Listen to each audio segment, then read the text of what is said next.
Decir poesía o poeta, en el caso de Orlando Rosardi, es decir, la totalidad del ser y del quehacer.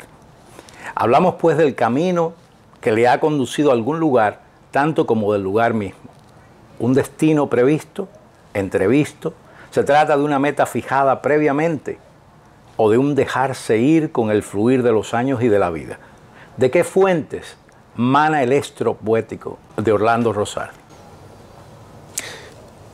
Fuentes, en fin, tú lo que me estás pidiendo, si hay unas lecturas previas, me imagino, o sea, todo esto. Sí, efectivamente, yo creo que es curioso, quizás por mi afán de juventud, de buscar en la religión algún tipo de aliento, pues yo leí mucho al principio poesía mística. Y es muy curioso, yo también recomiendo eso mucho. Yo creo que para escribir algo bien hay que ir a esas fuentes que tú mencionas. Y las fuentes son las fuentes de clásicos, los clásicos nuestros españoles. Yo en ese sentido soy muy español, es decir, he ido a las fuentes y al principio estuve en el seminario en Cuba y leí mucho de esa poesía mística. Quizás las fuentes estarían allá. Después de la poesía mística, y quizás por un traspaso muy natural, ¿verdad?, está la persona que más me influye a mí en la poesía, que es Juan Ramón Jiménez. Y hay una línea, más o menos, que se puede ver y comprobar entre la poesía mística, digamos, San Juan de la Cruz, etcétera, y la poesía de un Juan Ramón Jiménez. Esas fueron mis primeras fuentes, digamos.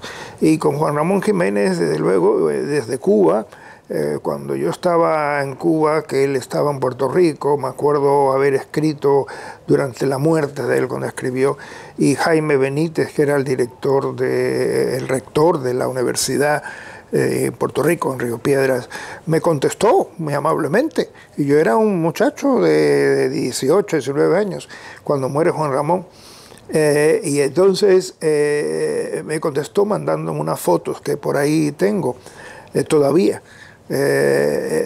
Tan es así con Juan Ramón Jiménez la cuestión que yo me leí de punta a rabo todo lo que en ese momento había de él. Y tengo fotos de su muerte, y tengo, porque cayó en mí después cuando salí en España, el primer libro publicado por Juan Ramón Jiménez, Ninfeas. Publicó 2 libros, Ninfeas y Almas de Violeta. Y Ninfeas, año 1900, con una dedicatoria de él a su amigo Ángel Guerra, por Juan Ramón, año 1900. Ese libro lo tuve yo muchos años conmigo, pero lo doné al Museo Juan Ramón Jiménez y Zenobia en Moguer. Creo que es el lugar que le correspondía. Cuando yo empiezo y llamo al museo y digo, quiero donar esto, a Antonio Almanza, que es el director, dice, pero tú tienes ese libro. Sí, pero ahí es donde debe estar, no conmigo, en el museo. Si no lo tenemos, yo le digo, fíjate tú, qué maravilla, que un museo dedicado a Juan Ramón Jiménez no tenga el primer libro que él publicó en su vida. Claro, que ese tiene una historia, ese libro, ¿no? Y seguimos hablando de esa fuente, para no desviarnos de esa fuente. Pues él prácticamente, ese libro se quemó. Juan Ramón Jiménez, que era un ser maravillosamente histérico, quemó esos libros, Ninfeas y Almas de Violeta, los dos, porque dice que no le gustaba. Después se desdice, porque después dice que es lo mejor que había publicado. Yo tengo una conferencia donde hablo de eso precisamente. Pero ese libro ahora de Juan Ramón, esa fuente primera, está ya descansando en el museo Juan Ramón en Moguer. ¿Hay otras fuentes? Otras fuentes, sí. Es decir, no otras fuentes literarias, que por supuesto vamos a hablar de eso, sino otras motivaciones además de la lectura, obviamente. Quizá lo místico que te menciono, ese afán de llegar a lugares desconocidos, lugares que no están tan a mano. Ese afán de comunicación con lo de más allá, lo otro, ¿verdad?, me lleva a la poesía. Es decir, que cuando uno reza, y cuando yo rezaba, como todos los muchachos que rezaban en el seminario, nos comunicamos de alguna manera, ¿no? Comunicarse a través de la oración. Pues mi oración se iba haciendo cada vez más poética, es decir, que a través del poema mismo yo encontraba el poema, a través de esa oración, y esa oración se fue convirtiendo en letra, en poema hecho por mí. Quizás ese afán místico de acercamiento a lo desconocido, a lo divino, ¿verdad?, es que me lleva a... Y hay un afán tan grande en Juan Ramón, volvemos a caer en lo mismo, esos últimos poemas, Dios deseado y deseante, ¿verdad? Eso es de maravilla, eso es algo que me acerca mucho. Pues ya te digo, debe ser el afán místico un poco el que enciende, y el acercamiento a esos lugares no conocidos. Orlando, has mencionado a Juan Ramón Jiménez en numerosas ocasiones. Yo te tenía una pregunta particularmente dirigida a esto, pero bueno, voy a adelantarla, y es que uno de los paralelos, digamos, no quiero caer no quiero obligarte a hacer comparaciones entre tú y Juan Ramón, ni mucho menos, porque no quiero ponerte en esa situación, pero me llama mucho la atención que Juan Ramón viviera en Coral Gables, donde tú vives. Fue un poeta exiliado a causa de la guerra civil, obviamente. Tú eres un poeta exiliado de Cuba. Y, es decir, hay una serie de concomitancias allí. No sé qué impresión tienes tú de eso, tienes que ser consciente de eso. No sé, son esas, aunque dicen que no existen las casualidades, son esas cosas que suceden. Yo tengo un poema que se llama Pasan cosas. Sí, lo conozco muy bien. Y en eso pasan cosas, sí, pasan estas.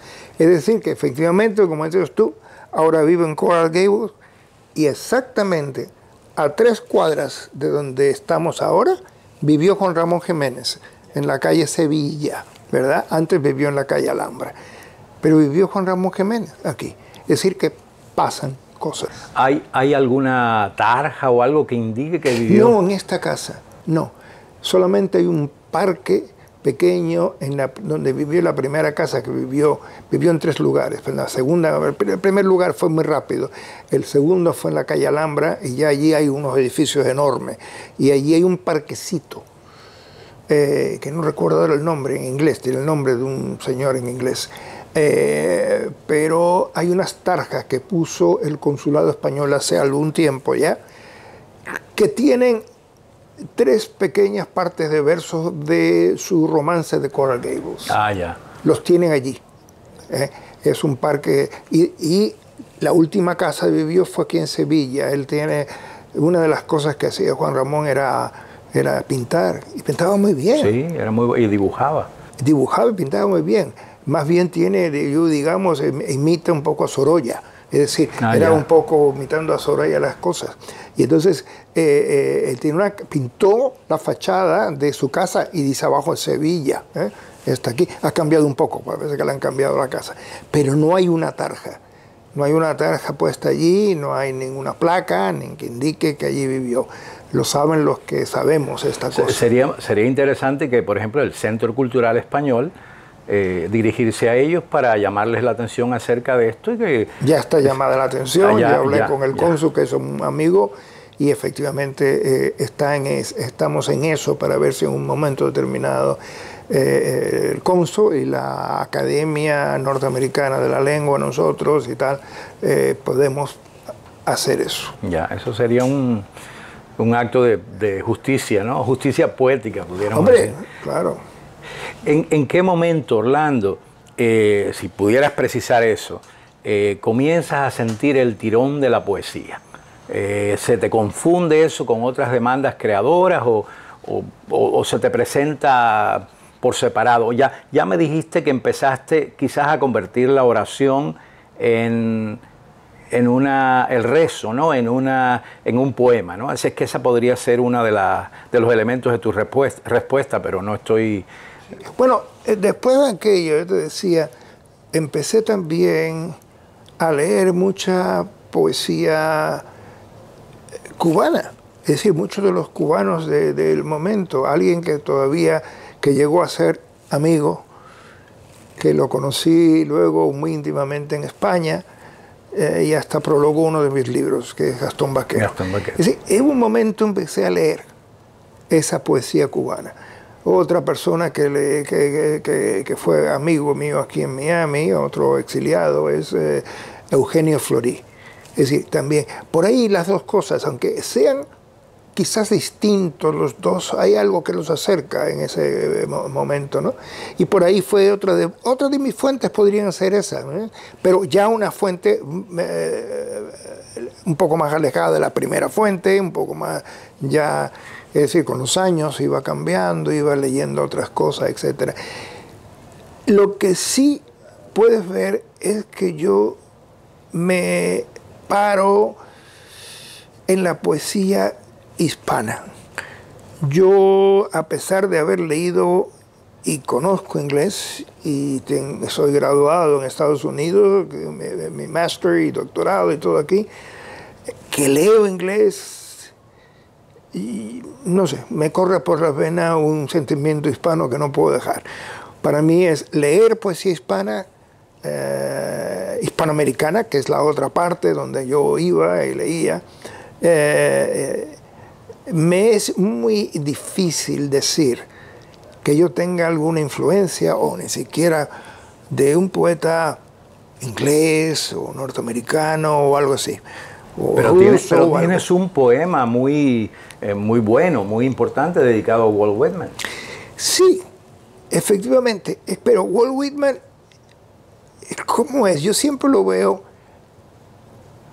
como un poeta por la mística personal aquella que tenía y la cosa americana, de ese sabor americano que tenía, y lo que escribió Martí de él. Siempre lo he visto Martí como un puente que me lleva a Walt Whitman. No sé, por alguna razón siempre he visto que hay una cercanía con América, con la cosa americana, no solamente norteamericana, sino con el sentimiento de América. Siempre lo he tenido así. Y sí, y porque, no sé, nada más que leer sus cosas y ver lo que es, y mirar a ese viejo de ojos azules en fotografías que se hacía, siempre me ha llamado la atención. Es un poeta fotogénico, es un individuo que yo siempre he visto y digo, esos ojos destilan poesía.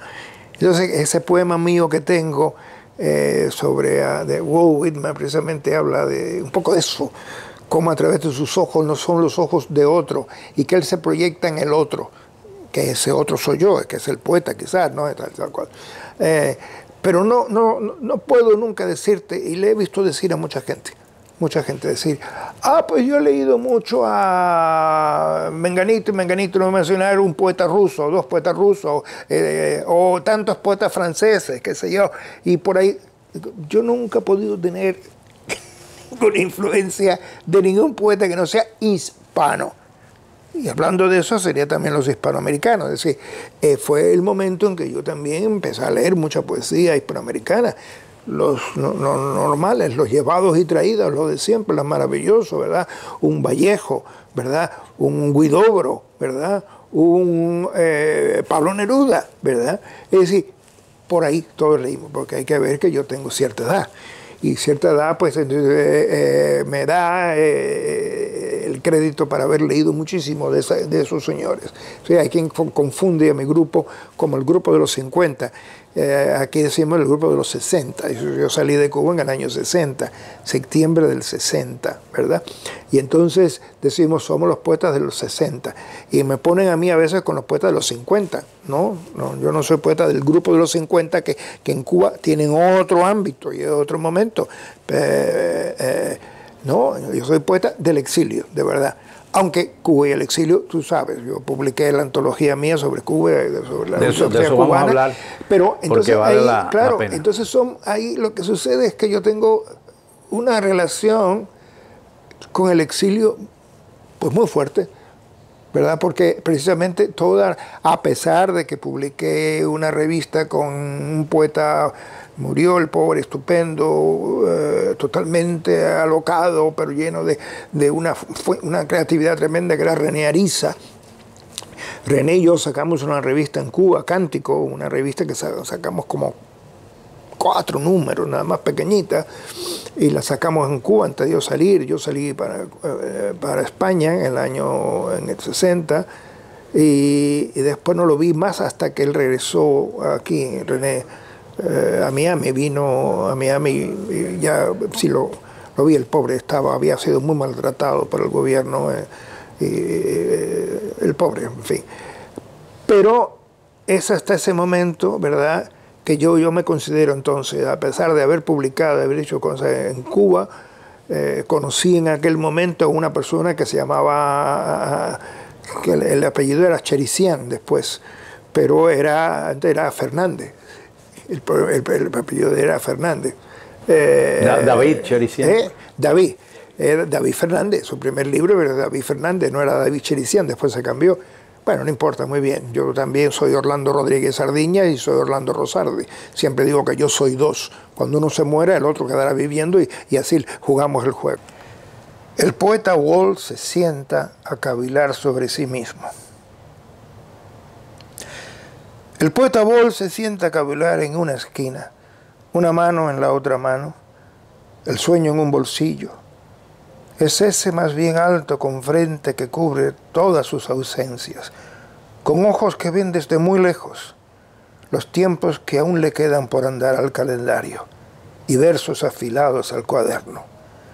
Barbacana que puso ya en remojo la argucia de la guerra, camisa abierta y palabra dicha entre palabras que suenan a trasmundo, palabras como brechas que se escapan al vacío y duelen en la huida.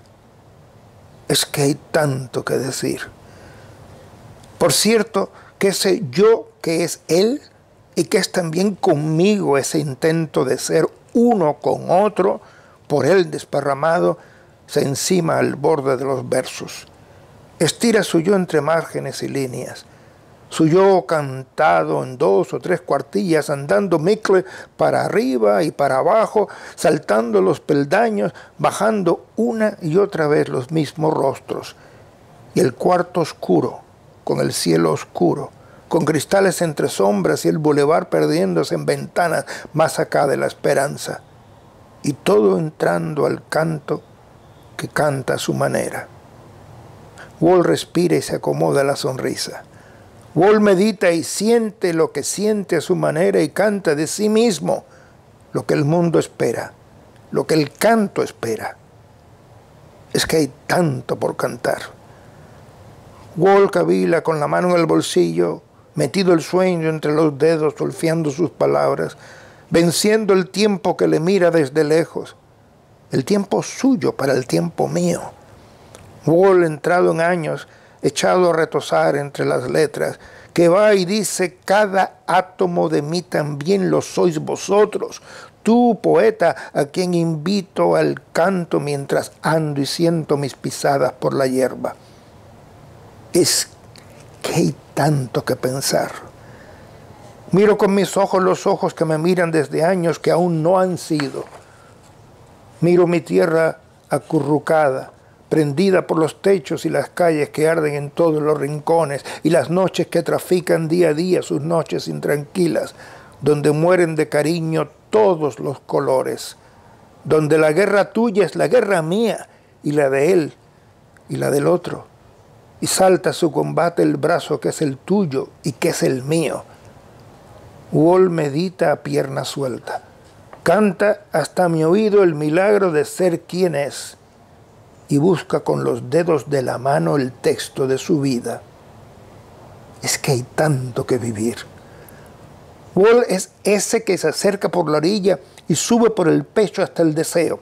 Se cuela y trasluce tras las puertas, como extraño que sale al paso de otro extraño por sus libros, por el cuerpo de su voz, que ha varado entre las letras el canto de sí mismo, tocando como Adán su cuerpo entero. Es que hay tanto que escribir. Y Wall lo ausculta y mima todo, y besa y barrunta todo, sentado a cavilar su sueño americano, jugando a destapar sobre el tapete el hoy con su futuro, su ser de poco a poco que asoma su cuerpo en el mañana, que no es otro que el hoy entre las manos. Y el hoy se estira, se prodiga y vierte por los ojos hasta hacer su tierra entera. Es que hay tanto por cantar. Wall es más que Wall por el camino, y siente que su nombre es pez de por sus aguas, y el verso le acaricia su cuerpo sumergido. Un rayo revivido de los sueños, que ha quedado de un salto por los libros, atado a viento en popa a ras de la palabra, porque el hoy de ese pasado es su estarse ahora vivo, agazapado, a pierna suelta en el poema.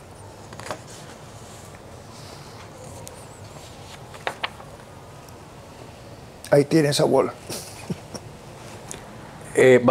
Orlando, vamos a hablar entonces de otro elemento, porque no te has, es decir, en ti todo es poesía, pero te has ocupado de otras áreas, digamos, de la creación. El teatro, la actuación, el impulso de escribir para el teatro. ¿Cómo se produce ese florecimiento en ti y qué relación guarda con el cultivo de tu poesía? Bueno, el teatro para mí es lo que más se acerca a la poesía mía. De hecho, el teatro anterior, su sabiduría clásico, era en poesía. Por lo tanto, por ahí van los tiros, quizás. Yo nunca he podido y he tratado, me ha quedado muy mal, el escribir novela. No puedo ni tengo lo que hace falta para escribirlo, porque yo admiro mucho a los novelistas, pero no puedo. Cuentos sí, he hecho. Pero el teatro es lo que más se acerca. Quizás porque de joven también hice teatro. En La Habana, una de las cosas que hice antes de ir al seminario, inclusive, fue irme a estudiar teatro, drama, y hice teatro en el Teatro El Sótano con Paco Alfonso, que el señor de hace mucho tiempo. Que ¿Coincidiste con Julio Matas, por ejemplo? No, nunca coincidí con Matas, muy raro, pero no coincidí con Julio Matas. Pero estuve en el sótano trabajando en varias obras de teatro, hice otras cosas en otros lugares, inclusive cuando vine al exilio hice obras, comedias con Rolando Ochoa y Pepa Berrio aquí en el teatro. Así que siempre me gustó el teatro. Pero yéndose más allá, pues en España empecé a escribir algo y terminé alguna obrita, la primera que terminé así, empezaba a hacer cosas, fue La Visita, que en un momento se llamó Denis IV, no sé por qué, el rey Denis IV, pero se llamó después La Visita, publicada por... se llama porque la publicaste, y no es una obrita, es una obra pequeña, pero no es ninguna obra. Es una obra que se cataloga dentro de las obras del teatro del absurdo. A mí siempre me gustó el teatro del absurdo, Ionesco y todo aquello, Brecht, toda esta gente me encantaron, todo aquel teatro. Lo fui, en Cuba veía mucho, iba a ver las obras de aquella, y escribí algo de teatro, como es. Y empecé a escribir otras obras aquí que nunca he terminado completamente. Siempre le he dejado porque la poesía me llama más, la poesía me tira más. Y como no he querido diversificarme demasiado en el sentido de que muchos colegas y mucha gente pues tienen de todo, escriben de todo, escriben de todo. Yo prefiero circunscribirme a una cosa y tratar de ser lo mejor posible en una cosa. Y lo demás, pues, lo demás es por añadidura, ¿verdad? Viene solito aquí y allá. Entonces, el teatro me gusta. Y lo que ya te digo, tengo algo de teatro por haberlo hecho, por haber sido actor, haber hecho teatro y después por escribir. Y tengo, ya te digo, hemos hablado de eso, de algunas obritas que están sin pulir, sin estrenar, sin publicar, están ahí todas durmiendo un teatro, durmiendo un sueño que sabe Dios cuando se lleva a cabo. A lo mejor un día, después de estos 79 años que tengo, mañana podríamos a lo mejor publicarlo, pero bueno, poco a poco Ya veremos, no importa. Dios compensa mucho. Si no quiere, pues ya me mata y se acabó todo.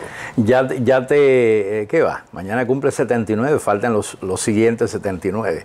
Así es que hay Orlando para rato. Dices, tienes toda la verdad. Hemos hablado precisamente de mi interés personal en que recobremos esas que tú llamas obritas de teatro, y a juzgar por la que publicaste no es ninguna obrita. Es decir, es una obra breve, digamos, de pocos personajes, pero es una obra sumamente interesante. Incluso un dramaturgo tan conocido como Matías Montes Huidobro ha escrito sobre esa obra. Así es que no creo que es una obrita. Matías por su amistad y todo eso me imagino, pero bueno, no. Él la cataloga como parte del teatro del absurdo en Cuba, como una obra de esas que... Y, en fin, por cierto que se leyó, la lectura de esa se hizo en la antigua cultura hispánica de Madrid, que se hizo cuando ya las terminé de escribir en Madrid. Y después, pues, nada, una vez es una lectura, ya veremos cuando la haga aquí. Tiene mucho, la obra en sí tiene mucho de lo que es el exilio nuestro. Es decir, yo creo que son dos hermanas que viven juntas, un poco enloquecidas, en un mundo de sueños y de imaginaciones, y otro señor que viene allí, que aparece, y todos los demás son gente invisible.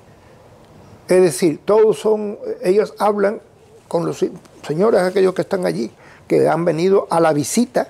Ellos hacen una fiesta, una visita, y vienen a verla a los dos. Ellos preparan la silla y ellas hablan las dos con todos aquellos personajes que están por allí. Le pisan el pie, el otro salta, y hay un gato. Hay un gato que aparece en toda la obra, que aparece aquí y allá, que se escapó, que ya vendrá el pobre gato. Y al final hay una cosa de que hay un arcón donde ellos guardan sus recuerdos. Entonces el arcón está allí en un lugar y viene un señor a desahuciarla, se lleva todo, tira el halcón y ella grita, no, mis recuerdos no, mis recuerdos no. Yo creo que hay mucho ahí del dolor de exilio, más que otra cosa. Es el revivir, el volver a renacer un poco en la ruina. Es decir, crearse algo de la nada. Se están creando personajes que acompañen esa soledad. Y entonces esa visita, esa recreación es parte de lo que se hace en el exilio. Recrear lo que existió una vez y no existe ya más. Y entonces en su mente vienen todas aquellas elucubraciones, esas ideas. Yo creo que has hecho un resumen muy aparente, muy apropiado de lo que es la obra en cuanto a argumento y demás. Pero yo creo que la obra da mucho, hay mucha tela por donde cortar en esa pequeña obra, en esa obrita que tú llamas. Y eso me hace que yo sienta extrema curiosidad por conocer esas otras obras que no has, que están por ahí durmiendo una especie de sueño de gaveta, del cual las vas a sacar, porque te voy a caer encima con eso para que las saques. Sí. O te las leo en mi testamento. No, porque quedamos ya en que eso iba a durar mucho tiempo, y entonces, imagina, no voy a estar esperando hasta entonces. Es que, pero bueno, sí, claro. pero quería relacionar eso con otro aspecto de tu creación, y que está relacionado también con tu labor como profesor universitario que fuiste por mucho tiempo, y en otras actividades, en la radio, etc. Y es tu ensayística, a la que tampoco le das el relieve que realmente tiene. Has escrito, por ejemplo, vamos a limitarnos a tu tesis de grado sobre el gran poeta León de Greiff, el poeta colombiano. Háblanos un poco entonces de tu ensayística. Pues mira, en las vueltas que da este mundo, y aquí en Estados Unidos, y al llegar después de España, terminé en la Universidad de New Hampshire, Durham, en Nueva Inglaterra, terminé un bachillerato nuevamente. Y después el resto, la maestría y el doctorado lo hice en la Universidad de Texas. Había que tomar una tesis, hacer una tesis con un gran profesor que tuve. En verdad iba a escribir sobre Juan Ramón Jiménez, desde luego, pero me dijo, mi director de tesis, que fue después de la academia, estuvo después en la Real Academia, un gran maestro, Ricardo Gullón, me dice: Ricardo, oye, tú eres hispanoamericano, dedícate a algo sobre Hispanoamérica, deja eso, escribe otras cosas sobre Juan Ramón Jiménez, pero dedícate a algo. Y entonces, claro, yo me voy a dejar buscar la poesía. Yo había leído poesía de aquí y de allá, como te dije, de hispanoamericanos, pero hay un poeta que siempre me llamó la atención por lo complicadito, lo difícil que podía ser, pero tenía un mundo tremendo ese señor detrás. Había un mundo que quería yo destapar, porque se había escrito muy poco sobre él. Sí, en el momento en que tú escribes tu tesis no había prácticamente nada sobre él. Entonces era León de Greiff, el poeta colombiano León de Greiff. Había poco sobre él. Poco sobre él, no porque sino porque la gente como que no iba hacia él, porque no es un poeta fácil. Entonces, de entrar en él, como tampoco es un poeta fácil de Sama Lima, por ejemplo. Es decir, entonces vamos a entrar en él. Entrar en él era más difícil, ¿no? Y entonces dije yo, caramba, aquí hay mucho de poesía de vanguardia. Y me interesó por Huidobro, por otro, el creacionismo. Dije, voy a dejar entrar por allí a ver qué es lo que me atrajo mucho. Dije yo, creo que voy a escribir sobre este señor. Saqué 2 o 3 articulillos que se habían escrito en Colombia sobre él. Y dije, voy a escribir. Se lo presenté al director de tesis, mira, quiero... Ah, muy interesante. Me dijo, estupendo, porque no se ha escrito sobre él. Estupendo. Efectivamente. Trabajé mucho sobre él, me pasé mucho tiempo haciendo tarjetitas, como se hacen para las tesis doctorales, y haciendo cosas. Y salió después una tesis bastante decente, que me empujaron a que la publicara, y dije yo, sí la voy a publicar, y se publicó. Lo interesante de esto... La editorial que la publicó. Playor. Fue la editorial española que estaba antes en Montaner, que era amigo. Entonces, además fue el primer libro de la colección que tenía él y Pío Serrano, que antes estaba trabajando con él, ¿verdad? La colección, no me acuerdo cómo se llamaba esa colección ahora, pero fue el primer tomo de literatura, fue publicado por ellos. Y lo interesante de esto es que también yo fui a Colombia, me invitó el Instituto Carro y Cuervo y di un ciclo de conferencias sobre el maestro, que es muy apreciado allá en Colombia, en muchas partes también, en la Biblioteca Nacional. Di un ciclo de conferencias eran 3 noches, sobre León de Greiff, con asistencia de León de Greiff. Y el maestro León de Greiff fue allí, un señor de unas malas pulgas increíbles, que todo el mundo le tenía miedo porque efectivamente él iba con su bastón y arremetía con el bastón contra cualquiera, ¿no? Así se ponía el bastón. Y yo veo al viejo aquel que viene, que además le encantaba el aguardiente.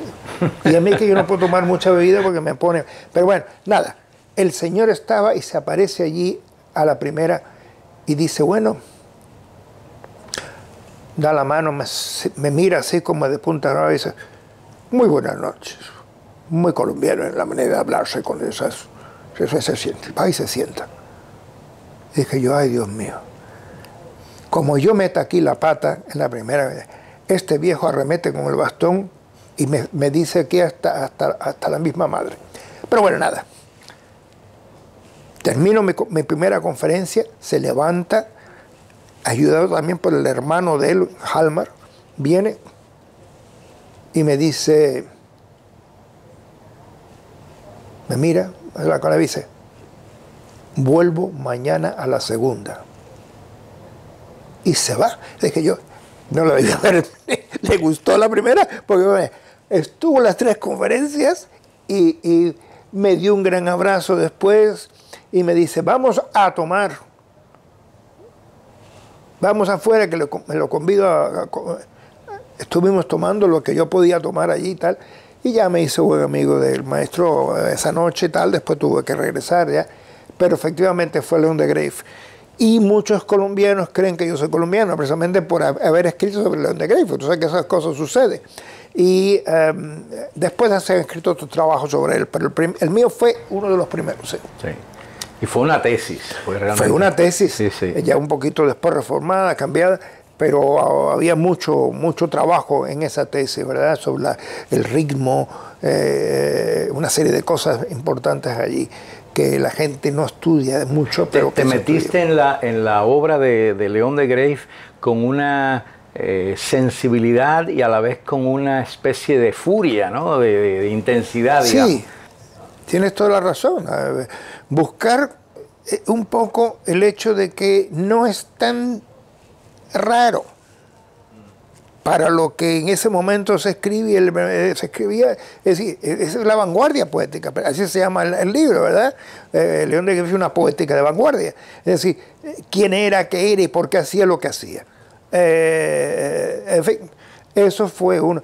Y claro, en la parte ensayística después tú sabes que uno está en la universidad y escribe y tiene que, como dicen aquí en inglés, published or perished. Entonces hay que seguir publicando, y precisamente no poesía, porque tú publicas poesía y todo el mundo se cree que todo el mundo puede escribir poesía, y eso no cuenta. No cuenta para el currículum. Lo que cuenta es el ensayo, la crítica, es decir, trabajar en una serie de cosas. Y efectivamente, no solamente por eso, sino porque dije, bueno, ya, otra de las cosas que fue el ensayo grande del libro mío, La última poesía cubana, que la estudié en su momento. Después también, estando en España, de director de los grupos que llevé allá de la Universidad de Wisconsin, de la Universidad de Indiana y de Purdue University, me pidieron que escribiera del gobierno, de la UNED, del grupo de la Universidad a Distancia, que si me ofrecieron escribir unos tomos sobre la historia de la literatura hispanoamericana, de que ufa, Dios mío, eso es mucho para ellos. Además, soy director del grupo y escribir en poco tiempo eso. Pero dije, bueno, no importa, yo me agencio a un par de amigos que me ayuden a escribir esto, y entre los tres escribimos esos 6 tomos. Fueron 6 tomos de la literatura hispanoamericana entera en general. Entonces, eso fuera 2 personas que tú conoces, Pepe Carpenter, sí, ya fallecido, Pepe, un gran ensayista, estudioso y conocedor del teatro cubano en particular. Pepito Carpenter y Armando, que acabamos de mencionar, González Pérez. Y Armandito, entonces ellos 2 pues me ayudaron. Sí, cómo no. Bueno, entonces entre los 3 pudimos terminar, porque eran muchos tomos, era mucho a que ver que escribir. Dice que eso es el otro ensayo. ¿Qué más? Ensayos aquí y allá, escrito sobre la poesía cubana, escrito sobre, y publicado acá sobre, a ver, las últimas cosas que he escrito sobre Juan Ramón, claro, siempre Juan Ramón, algo en varias revistas profesionales, he sacado cosas aquí y allá. Pero bueno, eso es, yo digo, axial, eso es parte del plumaje. No es el cuerpo en verdad. Yo insisto siempre que lo que quería, y siempre lo dice el maestro que tuve la suerte de tener también en Texas, entre todos los buenos maestros, que fue Borges. Sí, que yo tuve de profesor a Borges entre los años que estuve en Texas estudiando mi doctorado, mi maestría y mi doctorado, que fueron los años del 65 al 70, 70-71. Y Borges estuvo allí siempre. Borges fue a Texas, a Austin, ha escrito allí ha escrito varias cosas. Sí, claro. Tiene un poema que se llama Texas, tiene muchas cosas que ha escrito. No, y referencias en cuentos. En cuentos, que uno de los edificios, él lo usó allí, en la Universidad de Texas, para uno de sus cuentos, etc. Es decir, que de él yo te decía, pues más o menos, me ha quedado, y ese es otro quizás, para irme hacia fuentes aquellas que tú decías, Borges es otro de mis maestros, maestro en verdad de la poesía. Yo le tengo escrito cosas que he escrito sobre él, y no ensayos, no me atrevo a escribir nada sobre él, porque él escribe, sí, pero poesía sí, yo le he dedicado un par de poemas 2 o 3 poemas a él. Quizás has ensayado su obra en la poesía. En la poesía, claro. Yo creo que me sucede con los amigos como Gastón y como Borges, personas que yo... es que no me atrevo a escribir sobre ellos, aunque he hablado de ellos así aquí sueltamente, sobre Gastón sí he hablado otra vez, sino que prefiero escribirle lo que yo en verdad siento y me siento que soy, que es poeta. Entonces le hago un poema. Sí, cuando me salga, yo creo en la inspiración, desde luego. Como decía Borges en vivo, si como yo creo en la inspiración, ¿cómo no? Existe la inspiración y eso viene. Tú mismo has mencionado una palabra y existe ese flechazo, ese envión que decía Marechal, un envión emotivo que aparece, esa cosa inicial te da, ¿no? Después tú, claro, tienes el métier, el oficio y juegas con esa palabra, vas jugando con esa palabra de alguna manera. Sí, que hay algunos que tienen una especie de oficio, pero realmente te das cuenta que es todo artificio, que no hay verdadera poesía. Eso es exactamente. Es que tú tienes que tener un respeto con aquello que estás haciendo. Tienes que respetar, querer y respetar. No simplemente usar la palabra para unos beneficios determinados que solamente son como es, a ver, voy a epatar. No, eso de epatar, nada más por epatar, no. La poesía pide otras cosas. Se puede jugar con la palabra, pero no menospreciarla hasta el punto que la convierta en basurita, que vas haciendo todas una cosa al lado, jugando. Se puede jugar con la palabra, pero con un respeto.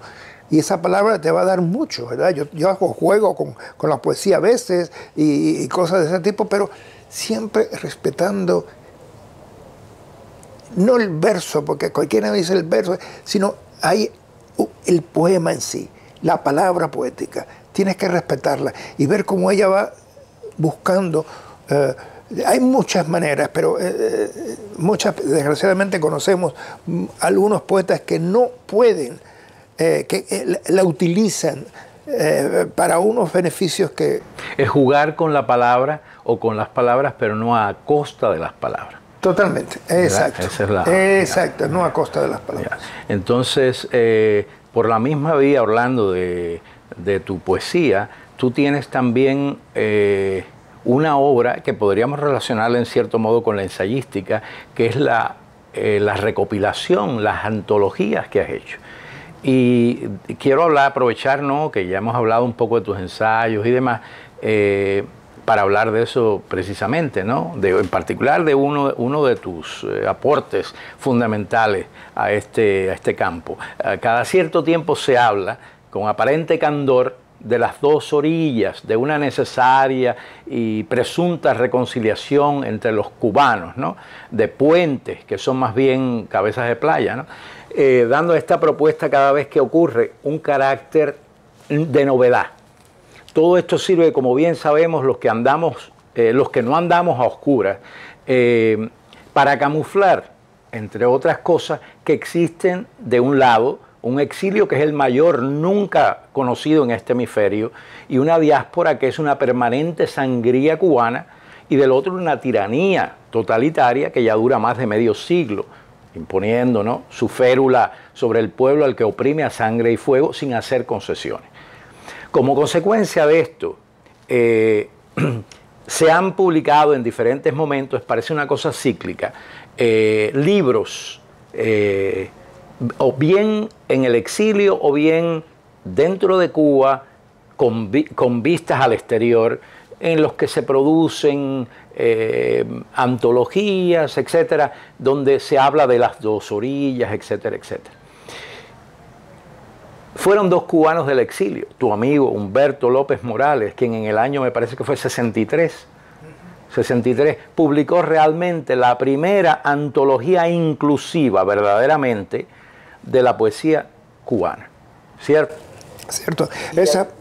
Ese libro se publicó en Cádiz en el año 63 y los que aparecen allí aparecen casi todos los poetas que estaban en ese momento en Cuba, incluyendo dos que habían salido, dos que habían salido anteriormente, que es precisamente Eugenio Florí, y la otra persona era Gastón Vaquero.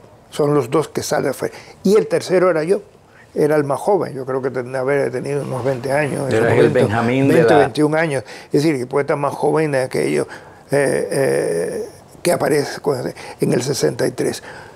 Y luego aparece la antología mía en el 72, 73 porque aparece.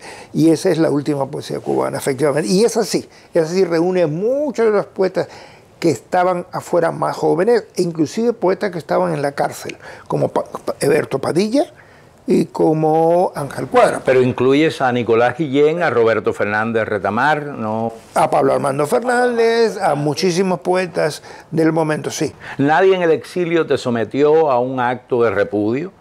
¿Nadie te impuso una censura? Y la pregunta que quiero formularte es esta: ¿en qué aprecio sigues teniendo este libro, que lo considero también tuyo como uno más de tus libros de poesía? Es que es un libro sumamente cubano, sumamente útil, aún hoy. ¿En qué aprecio sigues teniendo ese libro? Bueno, yo le tengo cariño, amor. Además es una obra que yo llevé a cabo a partir de esa obra de Humberto, que es un buen amigo, de familia. Aquel libro, fui reuniendo lo último que yo tenía. En este momento, algunas 2 o 3 ausencias que aparecen en el libro que me las he hecho en cara. Yo mismo de caramba, me faltó poner A, B y C, pero no había conseguido la obra. Me era muy difícil haber conseguido toda esa obra que yo tenía. Ya yo había salido para España, me era más difícil conseguirla, ver dónde encontraba yo esa obrita. Claro, no había computadora. No había ¿Podrías nombrar a esos poetas que dices tú que te...? Bueno, primero hacerlo. Eran 2 o 3 poetas que eran buenos poetas, pero no, en ese momento no encontraba la obra. Sí lo menciono en los ensayos adelante, pero yo sabía, pero no tenía. Había leído las cosas de Cooper, no tenía manera de conseguirlo y quería sacar el libro, ya que me lo habían pedido, y digo, bueno, voy a sacarlo. Le tengo gran aprecio a esa obra porque efectivamente, como dices tú, fue un empujón grande que yo daba a esa poesía. Y cómo surge esa y cómo se publica esa poesía en España, para que eso salga. Y aquí también lo traje después a Estados Unidos, etc. Inclusive ese mismo libro en un momento determinado se mandó a Cuba y en Cuba lo recibieron. Yo sé que hay gente que lo recibió en el año, no recuerdo qué año fue, fuimos a España en, no sé si fue el 70 y pico, donde hubo un encuentro de la poesía cubana, de las 2 orillas que se llamó, que precisamente, y yo fui y allí me invitaron, y de Estados Unidos fuimos Eberto Padilla. Es decir, que ya Eberto había llegado a... Eberto ya estuvo aquí. Eberto Padilla, Coser, José Coser y yo fuimos a Estados Unidos. Y había algunos por España, como Manolo Díaz Martínez, que estaba en Canarias, que había acabado de llegar, qué sé yo, fue exiliado en Canarias. Exiliado en Canarias y que todavía está allá. Y luego estaba alguno como Pío Serrano, alguno que estaba allí y fueron de Cuba. Entre los que iban de Cuba era César López y fue Pablo Armando Fernández. Eran eminentemente poetas, ¿no? Era eminente poeta. Era poeta, eminentemente poeta. Y fueron allí otros más también. Y se habló. Por cierto, que se criticó mucho el hecho que yo me reuniera en España con estos cubanos. Yo escribí, hay 2 autores en el Herald, publicaron artículos, los 2 amigos, buenas personas, estupendos, que era Luis Aguilar León, sí, de Aguilar, ya murió. Y Pablo Armando Fernández. No, perdona, y Armando Álvarez Bravo. Publican 2 artículos donde criticaban el hecho de que esa reunión que iba a ser en Madrid, yo, como buena réplica, yo le mandé una réplica, la publicaron en el periódico, las tengo por ahí, donde yo le decía, no, ¿por qué? España es un país neutral, yo voy a reunirme con esta gente, porque yo les voy a escuchar, pero ellos me tienen también que escuchar. Y yo delante de sus narices les voy a cantar las 40, como lo hice. Es decir, y en aquellos momentos de la casualidad que yo trabajaba en Radio Martí, es decir, yo era director de programación de Radio Martí en aquel momento, todavía no había sido ni subdirector general ni director, pero fui, entonces fui y les canté las 40, le dije, le hablé de la exclusión que había en Cuba porque había esto, y me acuerdo que estaba al lado inclusive. Pablo Armando Fernández estaba aquí al lado mío y yo le estaba diciendo cosas a todo aquello y había gente de Cuba y gente del consulado y tal cual. Y entonces Pablo Armando Fernández inclusive me tocaba y me echaba la cabeza, me hacía, porque Pablo Armando Fernández es una persona, era muy besucón y muy tocadero, y te tocaba y me hacía así, y me tocaba al lado y me decía sí, claro, como accediendo a todo lo que decía, pero en fin, nada, pero me escucharon. Es decir, y aquello se dio, aquella antología, se habló de ella allí. Pablo Armando Fernández habló muy bien de la antología. Claro, él aparecía. Pero claro, allí aparecía él al lado de gente, y además, cuando tú lees el estudio que hay delante, te das cuenta que yo no comulgaba con aquello para nada. Y el por qué estaba. Pero entonces, claro, y ahí aparece, también cuando Padilla estaba en la cárcel. Y aparece, sí, poemas del libro Fuera del Juego. Fuera del Juego. Claro, que estaba fuera del juego. Y de Ángel Cuadra. Sí. Es decir, que yo publiqué el primer libro, cuando Ángel estaba en la cárcel, lo publiqué yo fuera, en Hispanova Ediciones, que fue que yo tuve esa... también tuve un delirio de publicar libros de otra gente, entonces organicé Hispanova Ediciones. Y el libro aquel salió de un libro, Hombre de Mundo. De él, eso lo publiqué yo con un prólogo de Pura del Prado que él quería, pero en fin, nada. Es decir, que el libro que él fue y lo alabaron mucho y todavía lo sigue. Hay gente que por ahí que ha escrito sobre él y que ha dicho, esta fue la persona que ha hecho esto, y así, le tengo aprecio, porque fue una de esas primeras cosas que se hicieron que reúne a todo el mundo, porque yo nunca he querido que los cubanos estamos uno en contra del otro. Los cubanos estamos en contra del gobierno comunista. Pero yo estar en Cuba en contra de otros cubanos, no. Y de los cubanos sinvergüenzas que están manteniendo ese sistema, exactamente. Por eso yo en mi pregunta te hago una especie de prefacio, ¿no? Porque digo... realmente se habla de las dos orillas, de la reconciliación, pero ¿reconciliación con qué? Si no estamos peleados los cubanos con los cubanos, claro. Estamos peleados un grupo de cubanos que tenemos muy claro el concepto de la dignidad individual y colectiva, y otro grupo de cubanos que interpreta esa supuesta dignidad para ellos como estar en el poder y no permitirle a los demás que se expresen y que tengan... Entonces, exactamente, con esa doctrina. Y claro, si hay cubanos que la apoyan, pues contra ellos estamos. Pero lo curioso es que cuando, por ejemplo, yo he estado en Cuba, yo no he tenido hostilidad de nadie, excepto de autoridades.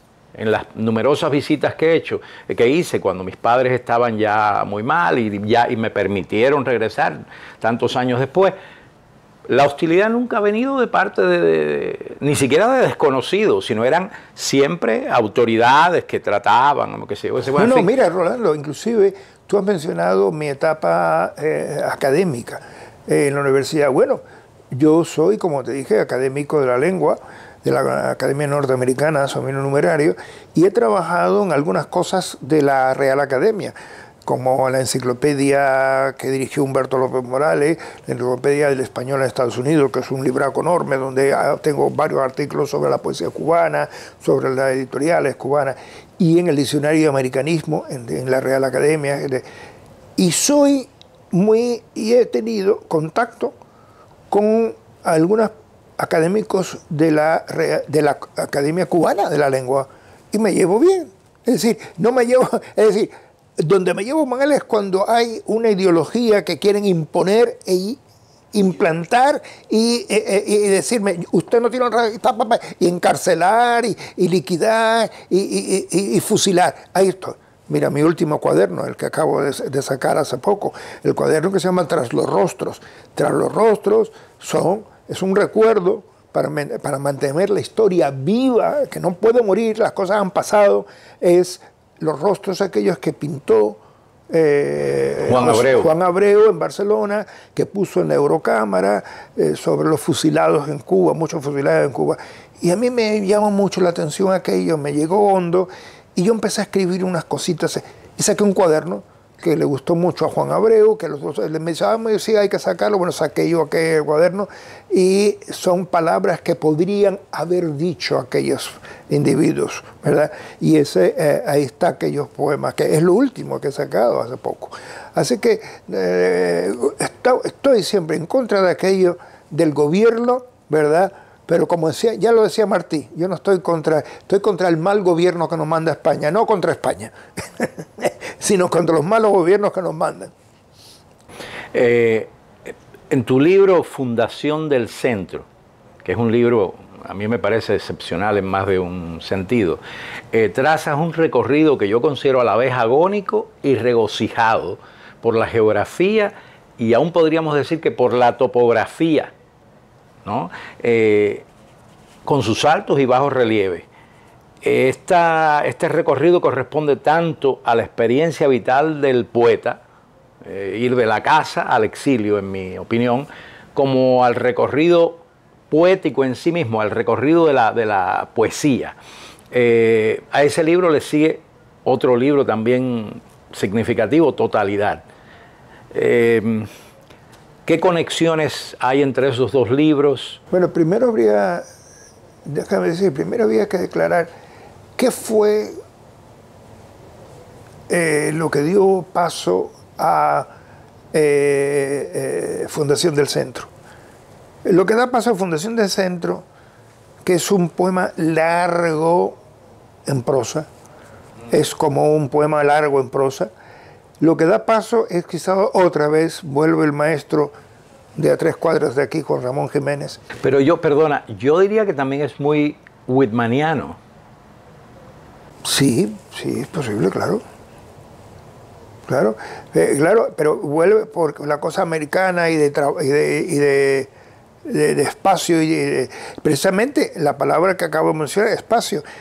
Juan Ramón Jiménez escribió 2 cuadernos fundamentales aquí en Miami, en Coral Gable. 3. Los poemas de romances de Coral Gable, ¿no? Que por cierto, nunca Juan Ramón escribió ningún libro que tuviera un nombre específico de una región o de un lugar, pero cierto. Sí Coral Gable. Cierto. Es decir, cierto. Primera vez, bueno, que pone que hay un libro que se llama Romance de Coral Gable. No sé qué. Pero bueno, segunda escribió Espacio, un libro Espacio, y el libro Tiempo. Esos 2 fueron quizás los 2 que me llamaron más la atención, porque no son libros que se leen mucho, que se han divulgado mucho, que se han estudiado mucho. Y es una especie precisamente de autobiografía al estilo que yo quise después darle, que me inspiró para dar Fundación del Centro. Centro, cuando digo Fundación del Centro, como el centro de una ciudad, pero es el centro de yo mismo, el centro mío, el centro de cada uno de nosotros. Uno funda su centro, funda su espacio dentro. Y ese me inspiró ¿Y qué? Porque a esta edad que tengo ya yo he recorrido muchas ciudades, como muchos de nosotros exiliados. Entonces dije yo, empecé a hacer como un diario. ¿Cómo se hace un diario? Pero en verso, en poema, ¿cómo se escribe? Es que una ciudad es otra. Juan Ramón, inclusive dice, Juan Ramón Jiménez acá dice, Nueva York es igual que Huelva, igual que Moguer, igual que Madrid, igual que Barcelona. Y yo, caramba, es cierto. Yo he visto en algunos momentos, estando en Nueva York, en algunos lugares, o en Madrid, he querido ver, cuando he estado he querido ver partes de La Habana. Y entonces he creído, y hay momentos en que yo, ay, aquí yo respiro a mi pueblo de regla. Aquí, entonces, eso me llamó mucho la atención. Digo, ¿cómo una cosa era la otra? Una es igual que la otra, siendo distinta. Entonces, claro, de ahí viene todo ese envión, ¿no? Digo, voy a escribir sobre esto. Y empecé a escribir. Y eso es una especie de tipo James Joyce, ¿verdad? De Joyce que no para. Esa cosa interna que no para, que sigue saliendo y tal, y sigue, y sigue, y sigue. Y todo es un poema largo que no se detiene. Y tiene, cuando lo lees, te puedes parar, te puedes detener, pero no se detiene, en fin, la palabra, sino que sigue, ¿verdad? Entonces,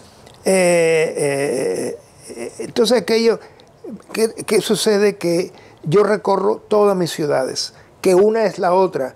El perro que ladra en Madrid es el mismo que ladró en Guanabacoa. O el perro o el totí de un parque en La Habana es el totí que yo escuché en un parque aquí, en el Parque de las Palomas. Con otro nombre. Con otro nombre, pero es el mismo. Bueno, eso lo decía Darío precisamente, ¿no? Exacto. En diferentes... con diferentes trinos es la misma canción, ¿no? Por ahí va la cosa. Pues eso es la base primordial de fundación del centro. Y tú fundas ese centro que es el mismo de todo. Que para mí el centro siempre es un círculo. El centro es un círculo, es lo más circular que existe, ¿verdad? Como un pozo, el centro. Para mí centro siempre ha significado un círculo. Entonces, después de aquello viene totalidad. Sí, porque parecería que se agota un ciclo en la fundación del centro, pero no se agota. Es decir, es un ciclo en todo caso. Pero fíjate que en totalidad hay unos poemas que repito yo, porque quise usar una serie de poemas que daban la totalidad de aquello, pero hay unos 30, 20 y pico de poemas que son nuevos en totalidad al principio, y hablan de dónde. Hablan de ciudades, lugares, ¿verdad?, que sigue a fundación del centro. Entonces, ahí hay una relación. Entonces, fíjate también que otra de las cosas que yo quise antes de fundación del centro es una cosa que me llama mucho la atención a mí, porque digo, ¿por qué yo hablé de esto? Y es muy curioso. Hay poemas que yo hago y al correr de los años surge algo que dije, ese lo hice yo por esto de hoy. Es que yo escribí en el pasado algo que indicaba lo que iba a pasar hoy. Es eso, es algo, me ha pasado toda mi vida. Eso es lo que sucede, que he escrito una serie de poemas y lo hice en un poema que se llama La Florida, poemas ¿cómo se llama? Canto en la Florida. Canto en la Florida es un cuaderno que yo quería decirle a la Florida que yo estoy contento de haber estado en este país, y estoy contento de haber estado en la Florida, y estoy contento de estar aquí hoy y vivir. Y entonces, yo no creo que haya muchos poetas que les canten a Miracle Mile, o que hable de pronto, digo yo, voy a poner un poema que dice La Calle 8, y otro que dice tal cosa. Digo yo, canto en la Florida. Pero yo quise poner todas las etapas que hay.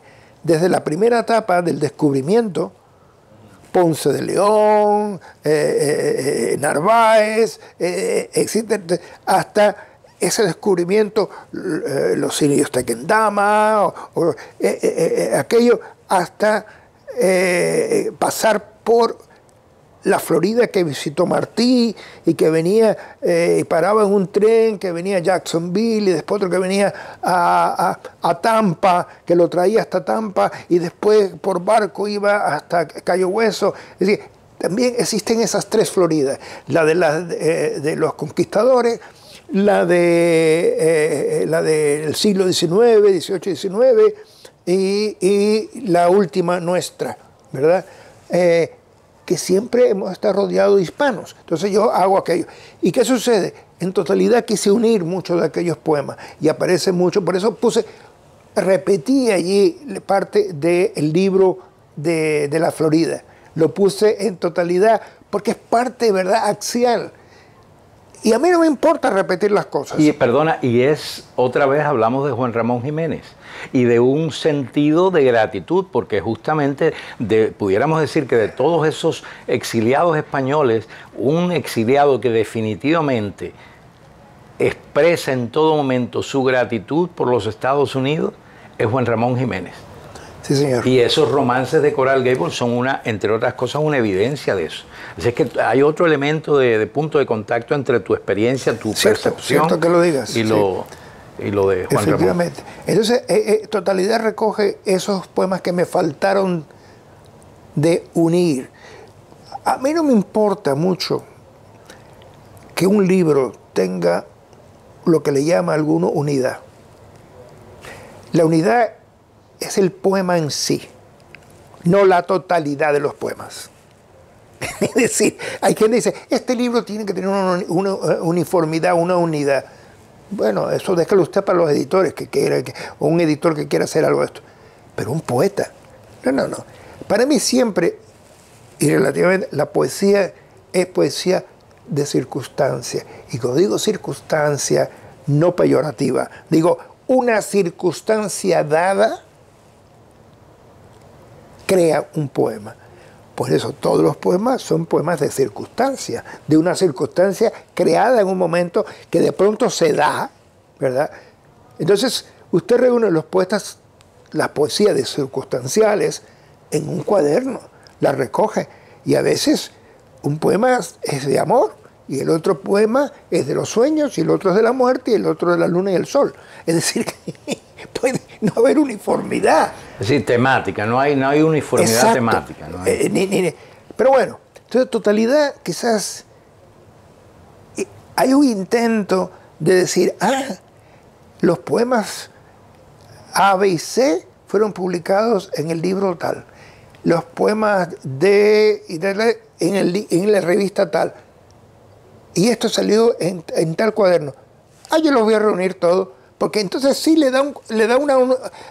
va a dar esa uniformidad que alguien quiso dar. Quiso como que darle un poco de, voy a traer a total, por eso es totalidad. Voy a totalizar lo que está por ahí suelto, que tiene tal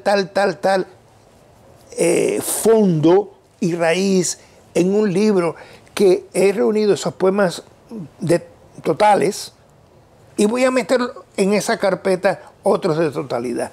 Y por eso es un libro un poco variado en ese sentido. Es un poco también el concepto lesamiano de fragmentos a su imán. Fragmentos a su imán. Es decir, que los fragmentos existen como entes autónomos, pero en realidad pertenecen a una totalidad, que hay un imán que es como un centro que los atrae, exacto, ¿no? Y los reúne. Exacto. Y tú puedes jugar con los... Así es la idea. Entonces, ya que mencionamos a Lezama, o que mencioné a Lezama, la pregunta es... ¿hay algún elemento, digamos, o te influye, o de qué modo Lezama puede o no tener un impacto en tu poesía, o en tu sensibilidad poética, o en tu tesitura, como quieras? Ninguna. Ninguna. Yo diría que Lezama es único, esencialísimo para la poesía cubana. Pero nunca me llamó extraordinariamente la atención, como para yo ser parte de algo de aquello. Sí me llamó la atención como un poeta tremendo, una poesía tremenda, una cosa, pero no para decir, yo me voy a vestir con esta chaqueta y me voy a poner esos zapatos. Nunca, por ahí no me llamaba la atención. Me llamaba la atención por el respeto que le tengo. Creo que es una poesía formidable, un clásico actual, ¿verdad? Eso es un clásico.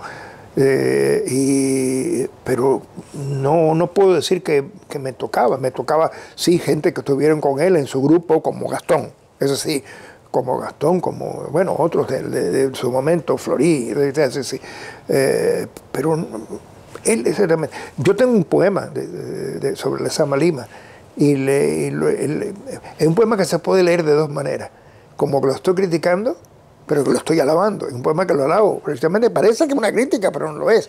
Dice, usted mejor, yo digo, mejor se crucifica, le digo yo, y se mete en un lugar porque usted llegó en la poesía como les dio la gana y puso su cuño, es decir, que él llegó a la poesía diciendo, este soy yo. Y hizo un arma. Tengo un poema que habla de eso. Entonces cualquiera dice, pues esto no le gusta.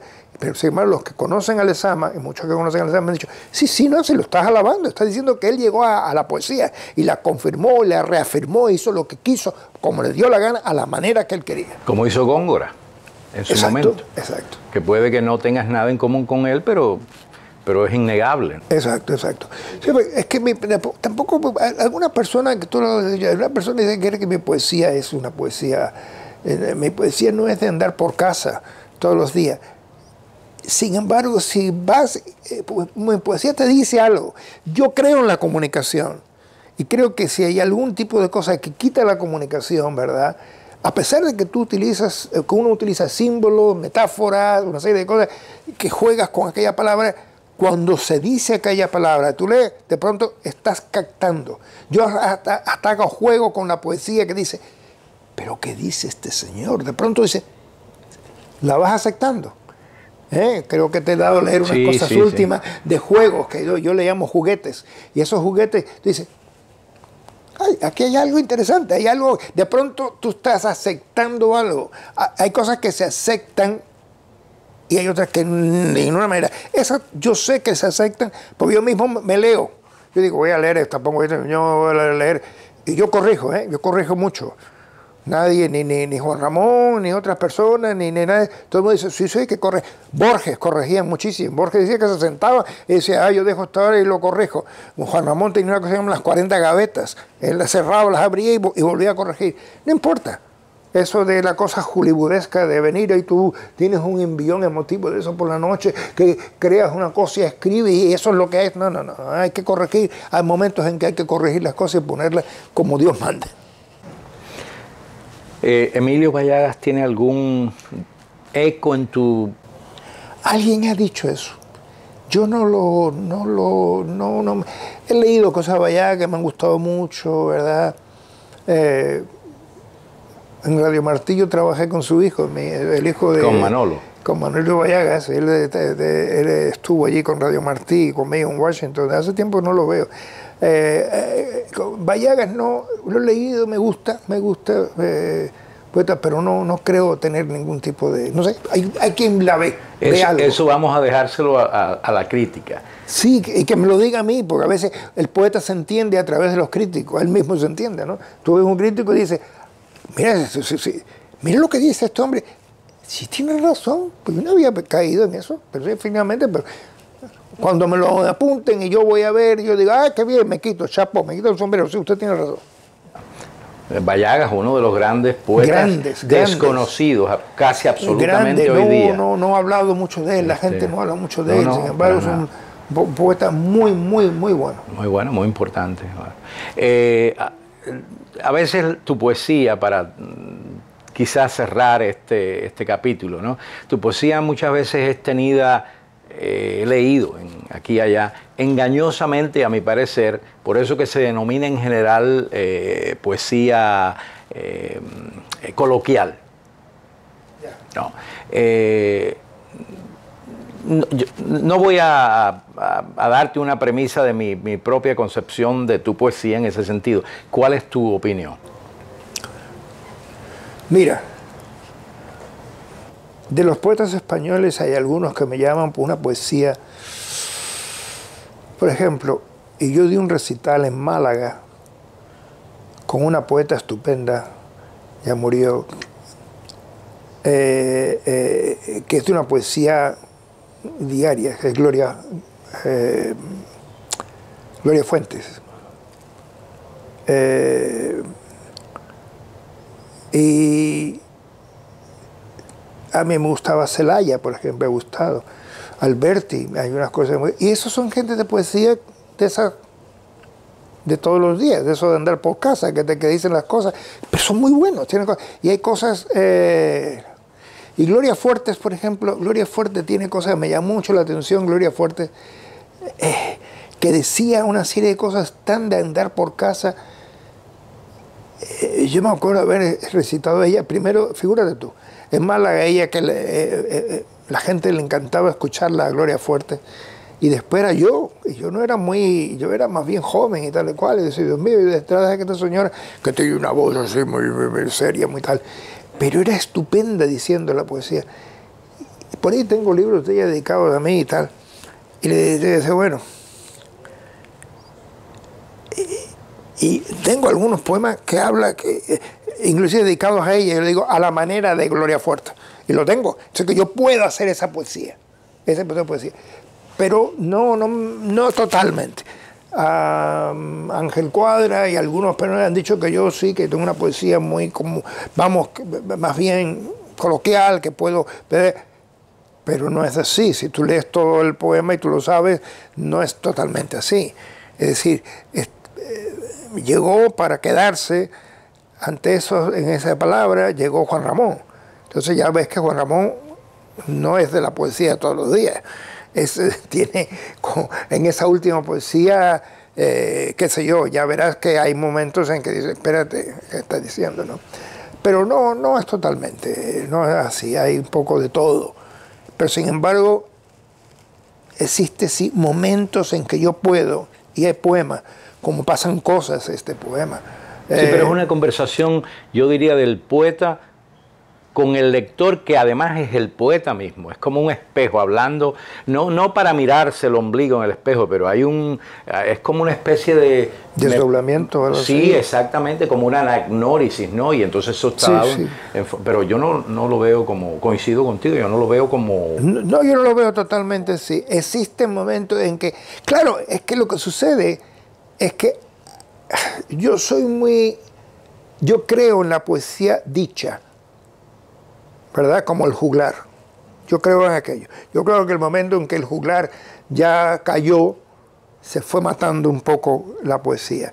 Yo creo que el decir poesía, hay una persona que dice, hay personas que yo sé, abrir un libro y leer poesía, pero va y se siente y escucha poesía, y si se dice bien, y si es buena poesía, la gente la disfruta, ¿verdad? Entonces, yo creo en esa comunicación.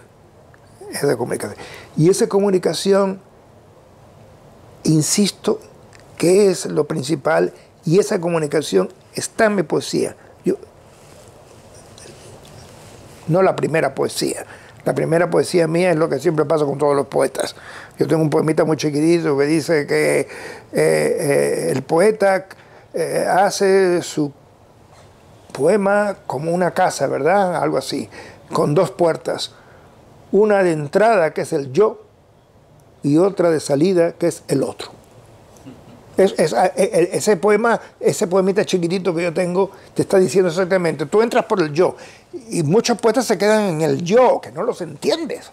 Ahí se quedan en el yo, pero acuérdate que son dos puertas. La entrada es por ti, pero tiene que salir hacia el otro.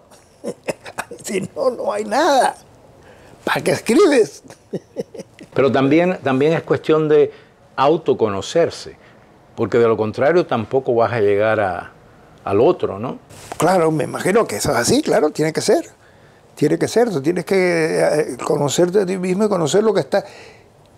¿De qué estás hablando también? ¿Ok? ¿De qué estás hablando? Porque tienes que tener tu tema, el asunto que tú vas a tratar, tienes que empezar, ponerlo ahí y terminarlo bien.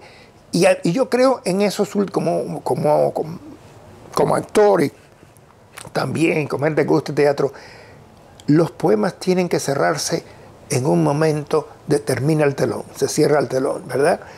Hay un momento en que el poema tiene un agarre y tienes que ir trabajando ese poema y de pronto cerrarlo con un par de versos, un verso donde diga ¡ah! Tiene que haber un poco de azoro, de asombro, ese asombro es importante, y entonces ese asombro tú dices, aquí terminó esto. Es un telón transparente, porque no se puede ver el telón tampoco. No. Es decir, cayó el telón, pero no se sabe, se respira, pero... Y tienes que emocionarte, tienes que emocionarte. Yo creo en esa cosa, la gente dice carne de gallina. Yo creo en la carne de gallina. Yo he estado en lugares donde la gente, yo digo poemas de otra gente, sobre todo, hay poemas como de algunos, yo he leído, me han dicho poemas de personas que a mí se me pone la carne de gallina, ¿verdad? Claro, claro. Y eso puede existir, tiene que existir. Puede existir y no hay que buscarlo, hay que dejar que las cosas salgan bien como debe ser, pero hay que cerrar aquellas cosas, hay que cerrarlas bien, es como un teatro. Entonces yo creo que parte de la poesía mía es eso. Y la ves, bueno, tú has visto esos poemas que hay. Entonces, por lo tanto, sí, efectivamente, yo en la poesía mía trato de llegar a eso, de que haya una comunicación, pero que no sea una comunicación de todos los días, de estar por la calle y que te quiten los zapatos y que te andes por el agua. No, no. Una comunicación detenida, muy bien trabajada también. Se puede trabajar sin que el trabajo impida, ¿verdad? El que haya una cosa satisfactoria, es decir, como si fuera una cosa normal que sale, ¿verdad? Puedes trabajar algo que quede, que parezca normal, eso es así. Claro. Coser sin que se vean las costuras, ¿no? Como decía Cervantes, ¿no? Eso. Para cerrar, creo que se nos quedarían muchas cosas por decir, pero la entrevista tiene que terminar en algún punto, ¿no? Y quisiera que fueras tú el que me dijera si hay algún poema tuyo, un poema en particular, a través del cual quisieras que te evocáramos tus amigos y tus admiradores cuando te leemos o releemos. Que puede ser un poema tuyo o un poema de otra persona, no sé.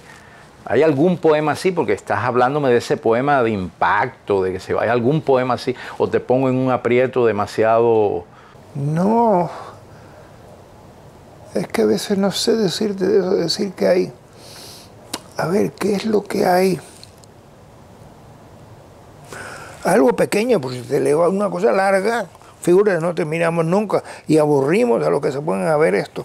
Hay un poemita que en este libro, bueno, hay poemas interesantes como que aparecen aquí en Palabra Fuera y en otro, que es sobre Isla Fuera. Ese poema también tiene mucha intríngulo sobre el exilio, es crear el exilio afuera, esa palabra afuera, como hasta este libro, esa palabra afuera.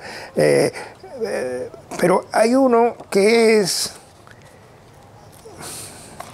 no sé, déjame ver, este quizás de una dimensión, déjame ver si es este. Esta es de una dimensión que me ha gustado y te lo voy a leer para cerrar. A ver, ¿dónde anda esto? Porque estaba aquí, ahora no sabía, pero está aquí. Bueno, a ver. Este poema se llama Espejo. Alguien porque yo viviera tuvo vida. Para que yo hablara, echó afuera su palabra. Alguien para que yo diera el primer paso, pisó a su tiempo el suyo. Y cruzó antes el mar que yo crucé también un día. Antes, ese alguien vio la luz que ahora yo miro.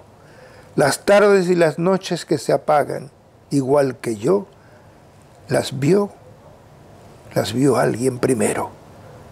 Alguien antes bebió el aire que respiro y soñó un sueño igual al que yo sueño. Alguien, para que yo sea quien soy ahora, cruzó las mismas calles y dejó su despedida ante un espejo igual que el que hoy refleja el mismo rostro que me mira desde lejos. Bello. Conmovedor. Gracias, Orlando. Gracias a ti.